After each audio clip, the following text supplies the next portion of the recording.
Good morning friend. जो last topic में हमने पढ़ा था, टाइम गिवन था और टाइम गिवन से हमने एंगल निकालना फाइंड किया था।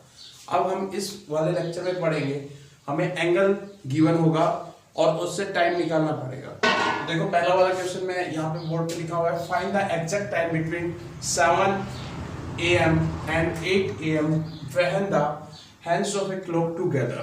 यहाँ पे दे रखा है hands of a clock together। Together का मीन हो गया कि उन दोनों के बीच में 0 डिग्री का एंगल होना। टुगेदर का मीन हो गया 0 डिग्री का एंगल होना टुगेदर। तो अब हमें निकालना है कि 7 AM to 8 AM, ये हमें टाइम का ड्यूरेशन दे रखा है। जब भी हमें 0 डिग्री का एंगल निकालना हो क्लॉक के, जब भी हमें 0 डिग्री का एंगल निकालना हो तो उसके लिए एक फॉर्मूला होता है। फॉर्मूला क्या होता है? फॉर्मूला होता है 2/11 T1 multiply 30 plus minus theta. अब यहां पर जो मैंने थीटा लिखा है, इस थीटा का मीन यानी ये नहीं है कि इसकी मैथमेटिकल वैल्यू, यानी कि ये नहीं है कि 36 प्लस थीटा, यानी कि ये प्लस नहीं होगा क्योंकि ये थीटा है, ये मैथमेटिकल वैल्यू है 36 है, ये थीटा है। बट यहाँ पर हम वो थीटा नहीं लिखेंगे, थीटा की मैथमेटिकल वैल्यू लिखेंगे। तो टुगेदर का मीन यानी थीटा की वैल्यू यहाँ पे क्या बनेगी? 0। तो 2/11 T1 मल्टीप्लाई 30 प्लस माइनस 0 करेंगे तो 0 ही रहेगा, इससे कोई इंपैक्ट नहीं पड़ेगा। तो ये फॉर्मूला क्या बन के आ गया? 2/11 T1 multiply 30।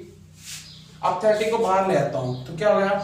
60/11 multiply T1। T1 होता है हमारा क्या, जो टाइम का ड्यूरेशन का जो गैप दे रखा है उसका इनिशियल टाइम। अब यहाँ पर जो हमें गैप दे रखा है वो 7 से 8 AM का दे रखा है। तो T1 की वैल्यू क्या रहेगी? यहाँ पे T1 की वैल्यू रहेगी 7। जो इनिशियल टाइम होगा वो क्या रहेगा आपका? T1। जो T1 रहेगा वो इनिशियल टाइम। तो अब हमें ये इस वाले क्वेश्चन को करने के लिए ये फॉर्मूला है, इसका यूज करते हैं। ठीक है, अब इसका यूज करेंगे तो फॉर्मूला के हिसाब से जैसे वैल्यू पुट कर दो। वैल्यू पुट करेंगे तो 60/11 और T1 की वैल्यू क्या आ गई? 7। तो हमारे पास आएगा 420/11। अब इसको इससे डिवाइड करेंगे तो कितने में जाएगा? 420 को 11 से डिवाइड कर दो, 3 पे 33। तो यहाँ पे इसमें कैरी ले लिया, 12 में से 3 908 पे, यहाँ पे कितना बच गया? 88 तो यानी कि कितना आ गया? 38 राइट 2/11। और ये आई है आपकी मिनट, क्या आई है? मिनट। और ये मिनट आप इनिशियल टाइम के साथ जब जोड़ दोगे तो वही टाइम आ जाएगा। यानी कहने का मतलब हो गया कि 7:38 राइट 2/11 मिनट पर दोनों सुइयों के बीच में एंगल क्या रहेगा? 0 डिग्री का रहेगा। यानी कि जो यहां से जो वैल्यू आती है वो मिनट की वैल्यू आती है और इसको इनिशियल टाइम के साथ जोड़ दिया जाता है तो उसको क्या बोलते हैं कि 7 राइट 38/2/11। देखिए नेक्स्ट क्वेश्चन है, find the exact time between 10 AM and 11 AM when the hands of a clock together। यहां पर भी वही क्या है कि भाई 0 डिग्री का एंगल निकालना है। हमें क्या निकालना है? 0 डिग्री का एंगल। लेकिन टाइम का ड्यूरेशन थोड़ा सा चेंज हो गया, 10 से 11 के बीच में। अब 10 से 11 के बीच में निकालना है तो हमारी सबसे पहले हमारा जो फॉर्मूला था वो क्या था? हमारा फॉर्मूला था 60/11 मल्टीप्लाई T1। फॉर्मूला यहाँ था। बस यहाँ पर क्या करना पड़ेगा? T1 की वैल्यू रख देंगे और T1 की वैल्यू रख देंगे तो हमारे पास क्या आ जाएंगी? मिनट्स निकल के आ जाएंगी। हमारे पास किसकी वैल्यू आ जाएगी? मिनट्स की। और वो इनिशियल टाइम के साथ ऐड कर देंगे तो हमारे पास वो टाइम आ जाएगा जिस टाइम हमारा 0 डिग्री का एंगल बनेगा 10 से 11 के बीच में। तो अब देखो यहाँ पर मैं रखता हूं T1 की वैल्यू 60/11 मल्टीप्लाई 10, हमारे पास हो गया 600/11। तो अब इसको डिवाइड करेंगे तो पहले कितने पे जाएगा? 600 को डिवाइड कर दो 11 से, 5 पे गया 55, 5 रिमाइंडर बचा 50, 4 पे गया 44, 6, यानी आंसर क्या आ गया आपके पास? आपके पास आंसर होगा 54 राइट 6/11। अब इसको इनिशियल टाइम के साथ ऐड कर दूं। इनिशियल टाइम क्या हमारा? 10 AM। इनिशियल टाइम क्या हमारा? 10 AM। 10 AM के साथ इसको ऐड कर दिया तो 10:54 सही 6/11, या क्या कह सकते हैं 10 पास 54 राइट 6/11 मिनट पर हमारा 0 डिग्री का एंगल बनेगा। देखो ये क्वेश्चन, इससे लास्ट वाला क्वेश्चन जो हमने किया था वो था टुगेदर का, लेकिन ये वाला क्वेश्चन आ गया हमारा स्ट्रेट लाइन। स्ट्रेट लाइन का मीन हो गया कि दोनों सुइयों के बीच में एंगल कितना होना चाहिए, 180 डिग्री का।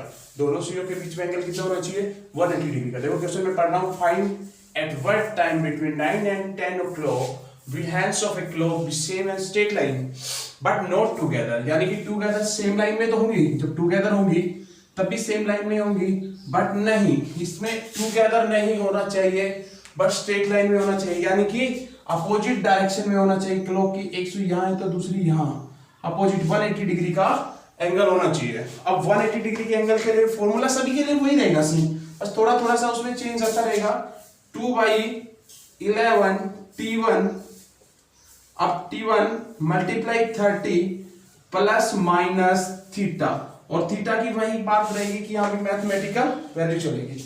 अब देखो, अब यहाँ पर दो चीजें होंगी, एक प्लस और एक माइनस, दो साइन है, एक प्लस का सिंबल है, एक माइनस का सिंबल है। अब प्लस का सिंबल कब लेना है और माइनस का सिंबल कब लेना है। अगर आपकी T1 की वैल्यू अगर 5 तक है, यानी कि 1 2 3 4 5, अगर इनमें से है तो आपको प्लस साइन लेना है। Note if T1 is less than equal to 5, then take positive sign between T1 multiply 30 plus theta. यहां पर क्या लेना है, प्लस का साइन। और अगर T1 की value greater than equal to 6 तो लेना है नेगेटिव साइन। अगर यहां पर T1 की वैल्यू 6 या 6 से ज्यादा है तो साइन लेना है हमें नेगेटिव का, और अगर T1 की वैल्यू 5 तक है, 5 या 5 तक है तो क्या लेना है हमें, पॉजिटिव साइन। बस यही एक चीज ध्यान रखनी है, बाकी सारा सेम रहेगा। अगर आपकी T1 की वैल्यू 1 से लेकर 5 तक है तो आपको लेना है प्लस का साइन, और अगर T1 की वैल्यू 6 या 6 से ज्यादा है तो लेना है माइनस। ठीक है, तो ये वाला क्वेश्चन करते हैं हम इसमें। अब इसी फॉर्मूले का यूज करके ये वाला क्वेश्चन करेंगे। इसके 4 ऑप्शन भी दे रखे हैं हमें, अब इनमें से देखते हैं कौन सा आएगा। इसके बाद में बिल्कुल शॉर्टकट आपको ऑप्शन से भी करना सिखाऊंगा। पहले बेसिक से सिखा रहा हूं, फिर इसके बाद में जो हम पढ़ेंगे वो ऑप्शन से भी कैसे करेंगे। चलो अब वैल्यू रखते हैं। T1 की वैल्यू हमारे पास कितनी है, 9। तो हमने जो बताया था कि T1 की वैल्यू 6 या 6 से ज्यादा होगी तो सिंबल किसका लेंगे, सिंबल लेंगे माइनस का। तो 2/11 T1 की वैल्यू कितनी होगी, 9 मल्टीप्लाई 30 माइनस 180 डिग्री। अब इसको सोल्व किया तो हमारे पास क्या आ गया, 2/11, इसको मल्टीप्लाई किया तो कितना आ गया, 27 माइनस 180। इसको सोल्व किया तो हमारे पास आ गया 2 मल्टीप्लाई 90 अपॉन 11। अब इसको सोल्व कर लो, 180 अपॉन में 11। इसको सोल्व किया तो 180 को डिवाइड कर दो 11 से, 11 में गया 11, कितना रिमाइंडर, 7 रिमाइंडर 0, 6 पे गया, आपके पास आ जाएगा कितना, 66 4, यानी 60 राइट 4/11 मिनट। वैल्यू तो मिनट की देगा, तो यानी कि आपके पास आ जाएगा 9 पास 16 राइट 4/11, 9:16 सही 4/11 मिनट। हमारा ए ऑप्शन होगा। कौन सा ऑप्शन होगा, ए वाला ऑप्शन होगा। अब इसके बाद में जो अगला क्वेश्चन कराऊंगा मैं वो कराऊंगा 90 डिग्री की। अब 90 डिग्री का मैं फॉर्मूला पहले ही बता देता हूं। 90 डिग्री का फॉर्मूला देखो। अब 90 डिग्री का जो मैंने लास्ट लेक्चर में बताया था कि 90 डिग्री का एंगल 2 बार बनता है, तो 2 बार बनता है तो 90 डिग्री का फॉर्मूला में क्या रहेगा, देखो फॉर्मूला रहेगा हमारा वही 2/11 T1 multiply 30 plus minus theta. अब थीटा की जगह तो लिखेंगे 90। अब 90 लिखने के बाद में देखो, अगर इसमें से मैं कॉमन ले लूं 30, दोनों जगह 30 या 30 कॉमन आ जाएगा, तो मेरे पास क्या है 60/11 T1 प्लस 3, और एक क्या बन जाएगा दूसरा 60/11 T1 माइनस 3। देखो ये वाली चीज बन गई।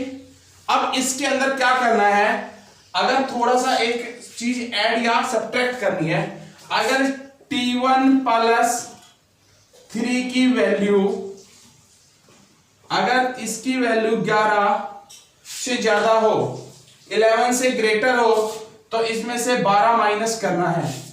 अगर ध्यान से देखना, ये वाली बात बहुत इंपॉर्टेंट है, अगर T1 प्लस 3 की वैल्यू 11 से ग्रेटर हो तो इसमें से क्या माइनस करना है, 12। इसमें से क्या माइनस करना है, 12 माइनस करना है। और अगर इसकी वैल्यू T1 माइनस 3 की वैल्यू नेगेटिव आ रही है तो इसमें 12 प्लस करना है। अगर इसकी वैल्यू नेगेटिव आएगी तो 12 प्लस करना है। अगर इसकी वैल्यू 11 से ज्यादा जा रही है तो इसमें से माइनस 12 करना है। अगर इसकी वैल्यू T1 प्लस 3 की वैल्यू, फिर से देखना एक बार ध्यान से, इस चीज को बिल्कुल रिमेंबर रखना है। T1 प्लस 3 की वैल्यू आपके पास 11 से ज्यादा जाते ही 12 माइनस करना है, और अगर नेगेटिव आ रही है तो प्लस 12 करना है। देखो नेक्स्ट क्वेश्चन है हमारा, वो है what time are the hands of a clock at right time. इसका मतलब अब जो बात की गई है वो 90 डिग्री की बात की गई। अब 90 डिग्री की बात की गई है, तो अब 90 डिग्री के लिए मैंने बताया था कि आपका फॉर्मूला तो वही रहेगा, बस थोड़ा सा क्या ध्यान रखना है, T1 प्लस 3 की वैल्यू आपकी 11 से ग्रेटर आ जाए तो क्या करना है, 12 माइनस, और T1 माइनस 3 अगर नेगेटिव आ जाए तो 12 प्लस करना था। तो अब यहां पर हमारे जो वैल्यू है वो रखते हैं और फिर हम क्वेश्चन को सोल्व करते हैं। ठीक है, अब देखो फॉर्मूला था क्या, 60/11 T1 प्लस 3। यहां पर दोनों साइन लेने पड़ेंगे, एक बार प्लस भी लेना पड़ेगा, एक बार माइनस साइन भी लेना पड़ेगा, क्योंकि प्लस साइन, क्योंकि 90 डिग्री का एंगल हमें पता था कि एक आवर में कितनी बार बनता है, 2 बार बनता है। और मेरे प्रीवियस लेक्चर में मैंने बताया भी था आपको, और 180 डिग्री का कितनी बार बनेगा, और 0 डिग्री का एंगल कितनी बार बनेगा। इन सब के लिए मेरा जो प्रीवियस लेक्चर है, इससे पहले जो लेक्चर बना है उसको देखना जरूर, उसमें मैंने बता रखा है। ये वाला सोल्व करो, T1 यहाँ पे 60/11, T1 की वैल्यू क्या होगी, देखो टाइम दे रखा है at 7 to 8 AM, तो T1 की वैल्यू 7 रहेगी, 7 प्लस 3। अब इसकी वैल्यू 11 से ज्यादा तो नहीं चलेगी, नहीं गई, तो इसको क्या लिख देंगे, 60 मल्टीप्लाई 10/11, 1600 अपॉन में 11। इसको सोल्व करो, एक टाइम तो यहां से आ जाएगा, इस मिनट पे आ जाएगा एक टाइम, तो दूसरा टाइम क्या रहेगा हमारा, 60/11 7 माइनस 3, तो क्या आ जाएगा, 60 मल्टीप्लाई 4/11, तो कितना आ जाएगा, 24/में 11। अब इसको सोल्व करते हैं, इस वाले को सोल्व करेंगे तो कितना आएगा, 55 4 6/11, यानी कि 54 सही 6/11 मिनट जो इनिशियल टाइम में, पहला टाइम तो ये आ गया, तो दूसरा ये आ गया, दूसरा क्या आ जाएगा आपका, इसको सोल्व करेंगे तो 22 1 9/11, 21 सही 9/11, 1 आ गया, 54 सही 6/11। इसी क्वेश्चन को कई बार दूसरे तरीके से भी पूछ लिया जाता है। इस क्वेश्चन को दूसरे तरीके से क्या पूछ लिया जाता है, कई बार ऐसे दे दिया जाता है कि मान लो कोई पर्सन है, कोई लीना या कोई भी नाम दे दिया जाएगा, वो अपने घर से निकलती है, और घर से निकलती है तो वो देखती है कि घड़ी में एक राइट एंगल बना है, और वो वापस आती है तो भी राइट एंगल बना था। अगर वो 7 से 8 बजे के बीच में गई थी घर से, तो किस समय घर से गई थी और किस समय घर पे आई थी। तो अब हम यहाँ से आइडिया लगा लेंगे कि क्या आइडिया लगाएंगे कि गई थी जब इनिशियली पहली बार, जब भाई 7 से 8 के बीच की बात की गई है ना, तो 7 से 8 के बीच में जब पहली बार राइट एंगल बना होगा तो वो घर से निकली होगी, और जब दूसरी बार राइट एंगल बना होगा तो वापस आई। तो पहली बार राइट एंगल कब बना था, 7:21 सही 9/11 मिनट पे बना था, यानी 7 past 21 राइट 9/11 के ऊपर वो निकली थी घर से, और वापस किस टाइम आई होगी, 7 past 54 राइट 6/11 मिनट, यानी कि 7:54 सही 6/11 मिनट पर वो वापस घर पे आई थी, यानी कि इतने बजे वो निकली थी, इतने बजे वो वापस आई थी। ठीक है, ये वाला क्वेश्चन हो गया। अब जो अगले लेक्चर में मैं आएगा उसमें मिसलेनियस टाइप के क्वेश्चन की मैं बताऊंगा। मिसलेनियस टाइप के क्वेश्चन में जैसे मान लो ये तो हमारे किसके थे, 0 डिग्री के, 180 डिग्री के और 90 डिग्री के डायरेक्ट फॉर्मूले से हो रहे थे। तो जो अगला लेक्चर होगा उसके अंदर मैं आपको बताऊंगा कि आप डायरेक्ट ऑप्शन से उसको कैसे करोगे, और अगर इन एंगल के अलावा भी कोई एंगल पूछ लिया जाए कि 22 डिग्री का एंगल कैसे बनेगा, 17 डिग्री का एंगल कब बनेगा, 16 डिग्री का एंगल कब बनेगा, और हमें टाइम ड्यूरेशन किधर रखा हो तो